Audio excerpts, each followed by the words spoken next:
ഓർമ്മച്ചപ്പിലേക്ക് അവർക്കും സ്വാഗതം. ഇന്ന് അവതരിപ്പിക്കുന്നത് ബെനിറ്റോ മുസോളിനി, ലോകം കണ്ട ഏറ്റവും ക്രൂരനായ ഒരു ഭരണാധികാരി. ഇറ്റലിയുടെ പ്രധാനമന്ത്രിയായിരുന്നു അദ്ദേഹം. ഇദ്ദേഹത്തിൻ്റെ കാലഘട്ടം 1883 മുതൽ 1945 വരെയാണ്. ഇദ്ദേഹം ഇറ്റലിയുടെ ഭരണാധികാരി ആകുന്നതിന് മുമ്പ് അധ്യാപകൻ, സൈനികൻ, പത്രപ്രവർത്തകൻ, പിന്നെ പ്രധാനമന്ത്രി ആയ ഒരു വ്യക്തിയാണ്. ലോക ചരിത്രത്തിലെ ഒരു പ്രസിദ്ധനായ ഭരണാധികാരി. ഇദ്ദേഹം സ്ഥാപിച്ച പാർട്ടിയാണ് national fascist party of Italy.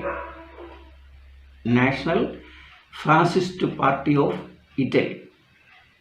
ഇദ്ദേഹത്തിൻ്റെ പാർട്ടിയുടെ അടിസ്ഥാന പ്രമാണങ്ങൾ എന്ന് പറയുന്നത് ഏകാധിപത്യപരമായ ഭരണം, ജനങ്ങൾക്ക് അഭിപ്രായ സ്വാതന്ത്ര്യമില്ലായിരുന്നു, അങ്ങനെ പറയുന്നവരെ, ഭരണകൂടത്തിനെതിരെ വിമർശിക്കുന്നവരെ കൽത്തറങ്കിൽ ആക്കുന്ന നയങ്ങൾ, പത്രങ്ങൾക്ക് സ്വാതന്ത്ര്യമില്ല, ഇതെല്ലാം ഉള്ളതാണ് ഈ ഫാസിസ്റ്റ് പാർട്ടി. അതാണ് ഫാസിസം എന്ന് നമ്മൾ പിൽക്കാലത്ത് പറഞ്ഞുകൊണ്ടിരിക്കുന്നത്. ഈ national fascist party of Italy അത് മുസോളിനിയാണ് സ്ഥാപിച്ചത്. പക്ഷേ ക്രൂരനാണെങ്കിലും അദ്ദേഹത്തിൻ്റെ മനസ്സിൻ്റെ ഉള്ളിൽ പ്രണയത്തിൻ്റെ ഒരു ഉന്മാദഭാവം അടങ്ങിയിരുന്നു. പ്രണയത്തിൻ്റെ ഉന്മാദഭാവം. ഇദ്ദേഹത്തിൻ്റെ സഹധർമ്മിയാണ് റേച്ചൽ മുസോളിനി. എന്നാൽ ക്ലാര പെറ്റാച്ചി എന്ന് പറയുന്ന ഒരു പെൺകുട്ടിയായിട്ട് ഇദ്ദേഹം പരിചയപ്പെടുകയാണ്. ഒരു ദിവസം ക്ലാര മിലാനിലേക്ക് കാറിന് പോകുമ്പോൾ സർക്കാരിൻ്റെ ഔദ്യോഗിക വാഹനം ഓടിച്ചുകൊണ്ട് മുസോളിനി ഈ ക്ലാര യാത്ര ചെയ്തിരുന്ന കാറിനെ ഓവർടേക്കുകയാണ്.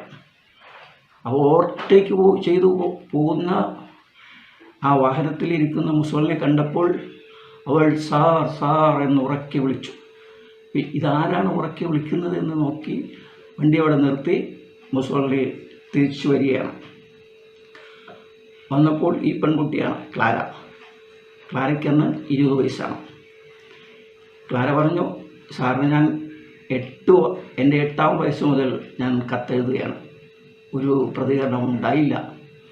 അപ്പോൾ തന്നെ മുസോളിനി അവൾക്ക് ക്ഷയിക്കാൻ കൊടുത്ത് അവളെ തൻ്റെ മിസ്ട്രസ്സായി പ്രേമഭാജനമായി തീർക്കുകയാണ്. അവരുടെ ജീവിതം വളരെ സന്തോഷപരമായിട്ട് ദാമ്പത്യ ജീവിതം. ഭാര്യ ഉണ്ടെങ്കിലും ക്ലാരയുമായിട്ട് അവരുടെ പ്രണയം നീണ്ടുപോവുകയാണ്.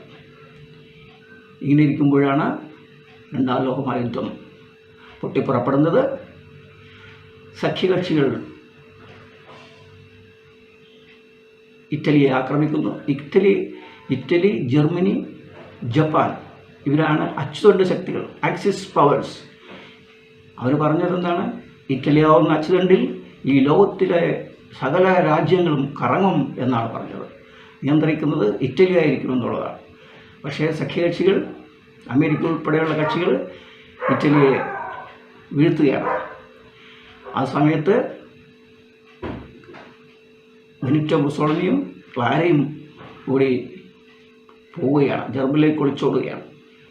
മധ്യത്തിൽ ഇടയ്ക്ക് വെച്ച് കമ്മ്യൂണിസ്റ്റ് ഗറില്ലകൾ ഇവരെ വളഞ്ഞു പിടിക്കുകയാണ്. പിടിച്ച് മുസോളിനെ വെടിവെക്കുമ്പോൾ ക്ലാര ചാടി വീണ് ആ വെടി ക്ലാരയ്ക്കാണ് കൊള്ളുന്നത്. ക്ലാര തൻ്റെ പ്രാണനാഥനെ രക്ഷിക്കാൻ ശ്രമിച്ചാണ്. പക്ഷേ അവൾ വെടികൊണ്ട് വീഴുന്നു, മുസോളിനി വെടികൊണ്ട് വീഴുന്നു. മാത്രമല്ല ക്ലാരയുടെ സഹോദരൻ ഉണ്ടായിരുന്നു ആ വണ്ടിയിൽ. ഈ കമ്മ്യൂണിസ്റ്റ് ഗറില്ലകൾ ഇവരെ മിലാനിൽ കൊണ്ടുപോയി ഈ മരിച്ച അല്ലെങ്കിൽ ശവശരീരത്തെ, ജഡത്തെ തലകീഴായി കെട്ടിത്തൂക്കിയിട്ട് പ്രദർശിപ്പിക്കുക. എത്രയോ ഭീകരരാണെങ്കിലും മരണശേഷം ആ ബോഡിയോട്, ആ ശരീരത്തിനോട് നീതി പുലർത്തേണ്ടതാണ്.